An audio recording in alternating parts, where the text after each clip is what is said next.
Em meio a tantos acontecimentos neste ano pode até ser difícil de se perceber, mas os governos de diversos países, entre eles o Brasil, estão em meio a discussões e decisões que vão revolucionar a forma como as pessoas trabalham, se relacionam e vivem. Trata-se da implementação da tecnologia de quinta geração de telecomunicações, 5G. À primeira vista, o 5G é apenas uma atualização dos sistemas de 4G já existentes no Brasil, o uso de frequências de rádio outorgadas pelo governo a operadoras de telefonia móvel para transmissão de dados digitais. Mas na prática o 5G será muito mais do que isso.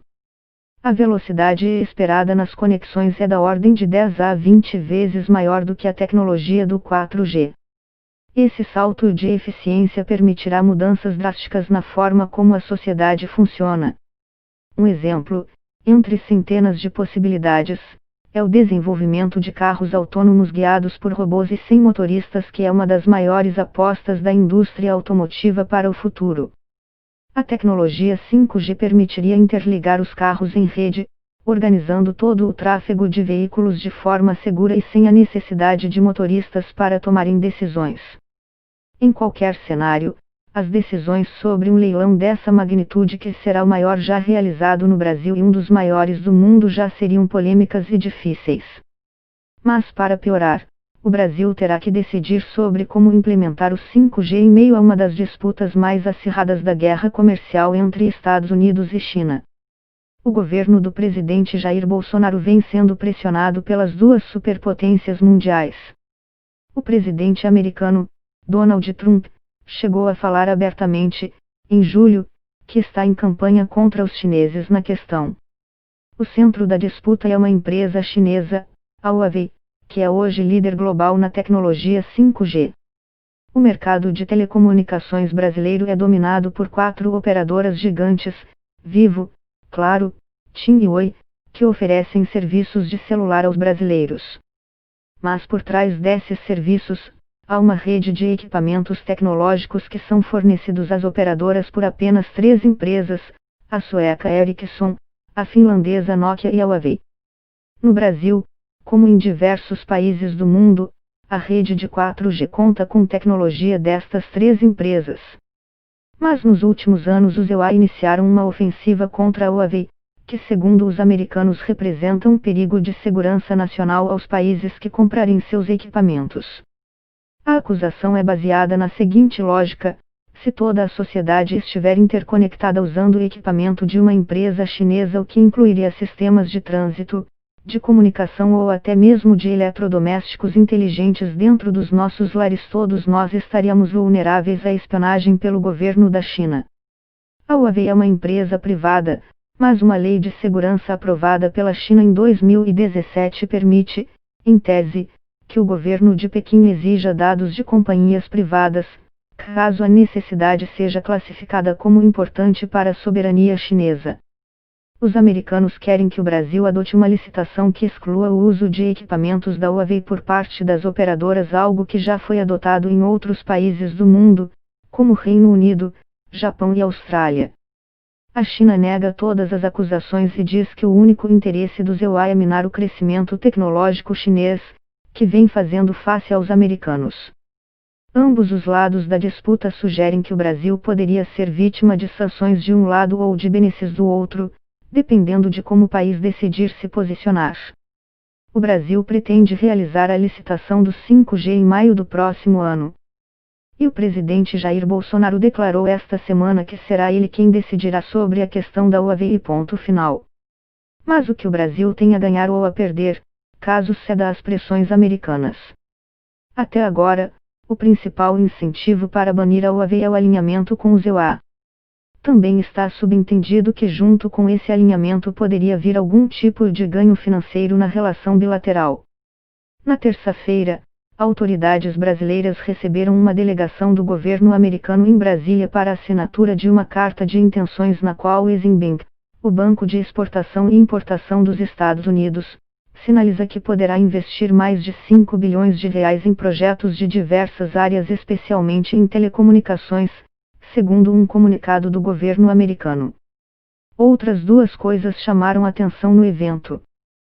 Primeiro, a presença do assessor de segurança nacional do ZEUA, Robert Obrin, em Brasília, em um evento que deveria ser apenas, em tese, entre autoridades do setor econômico e financeiro. Outro ponto foi o discurso do ministro da Economia, Paulo Guedes, na cerimônia da assinatura dos acordos. Após frisar que o Brasil comercializa tanto com a EUA como com a China, o ministro fez menção direta à preocupação com segurança. Então nós sabemos quem são nossos parceiros geopolíticos e, ao mesmo tempo, praticamos comércio com todo o mundo. A nossa aproximação com os americanos foi sempre, está sendo, com base não só em resultado econômico, mas também em segurança. Em outro evento em Brasília esta semana, o assessor econômico da Casa Branca, Larry Kudlow, disse que Washington encoraja o Brasil a observar a China com atenção em relação a todo tipo de tecnologia, de telefonia e de 5G. Os americanos não fazem nenhuma sugestão explícita sobre apoio financeiro ao Brasil caso Brasília opte por banir a Huawei da sua rede de 5G.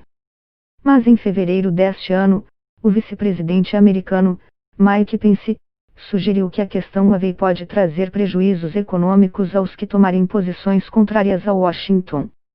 Naquela ocasião, o Reino Unido havia anunciado que seguiria trabalhando com a Huawei na adoção do 5G.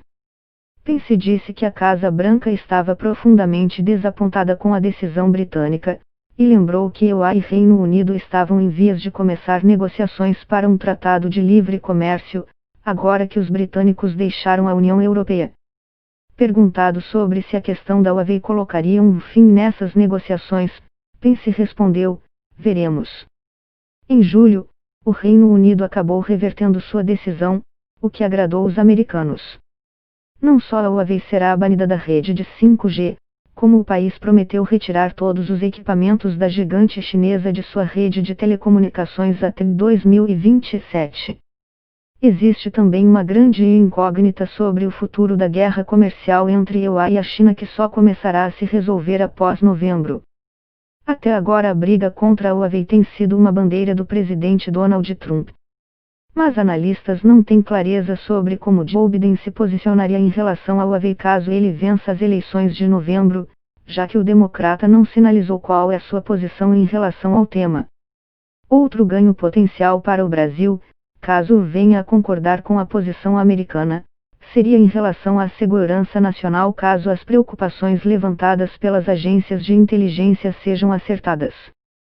Os EUA não são os únicos países a banir o equipamento Huawei.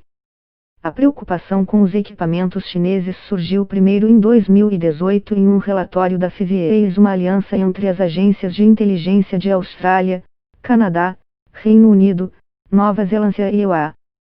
Desde então, diversos países seguiram as recomendações de não trabalhar com a Huawei. É o caso de Austrália, Nova Zelândia, Reino Unido, Japão, Estados Unidos, Itália, França, República Tcheca, Polônia, Estônia, Romênia, Dinamarca, Letônia e Grécia. A Alemanha e a Índia também estariam considerando seguir o mesmo caminho. E a Suécia, país da Ericsson, rival direta da Huawei, anunciou esta semana que também vai banir a empresa chinesa da sua rede de 5G. Nesta semana, um novo relatório feito por um comitê do parlamento britânico sugeriu que existe claro indício de conluio entre a Huawei e o aparato do Partido Comunista Chinês.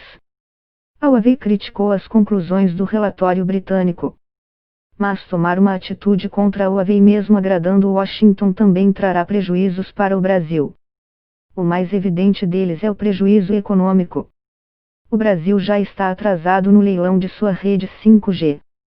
O atraso foi provocado por um problema técnico. Algumas das frequências que serão colocadas em leilão são as mesmas de antenas parabólicas, o que gerou um impasse entre empresas de televisão e telefonia. Banir a Huawei da rede ou retirá-la completamente, como os britânicos pretendem fazer, custaria tempo e dinheiro. Não há estimativas para o caso brasileiro, mas no Reino Unido um estudo indica que o banimento à Huawei poderá retardar a implementação do 5G em até 3 anos, com um custo superior a 18 bilhões de libras, mais de 130 bilhões de reais. Nesta semana, o presidente da Huawei no Brasil, Sam Baochang, disse ao jornal Folha de S.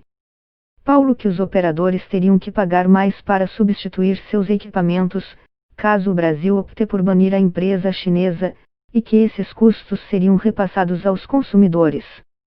Esse atraso também retardaria a competitividade da economia brasileira, já que indústrias e empresas ficariam para trás em relação aos demais países que já teriam o 5G. O Brasil é o quinto maior mercado de telecomunicações do mundo, e dados oficiais mostram que há 231 milhões de celulares no país ou 94 celulares para cada 100 brasileiros. Existe também o risco de o Brasil desagradar e até mesmo receber retaliações da China com a decisão. A embaixada chinesa em Brasília emitiu um comunicado esta semana condenando as declarações feitas por autoridades americanas em visita ao Brasil recentemente. Um pequeno número de políticos americanos, desprezando os fatos e forjando uma série de mentiras, vem lançando ataques difamatórios contra o 5G da Huawei. Tem utilizado o poder de Estado para impedir as operações legítimas das empresas chinesas de alta tecnologia, abusando no pretexto de segurança nacional, diz a nota. A embaixada chinesa também destacou a importância das relações econômicas. A China tem sido o maior parceiro comercial do Brasil por 11 anos seguidos. É a maior fonte de superávit comercial e um dos principais investidores do Brasil. Temos a certeza de que as nossas relações não serão desviadas do trilho de desenvolvimento saudável e estável por qualquer interferência externa. A China hoje é a principal fonte de superávit comercial do Brasil no mundo, com saldo positivo de 3,2 bilhões de dólares até julho. Já com os Estados Unidos, o Brasil acumula um déficit comercial de 3,1 bilhões até julho,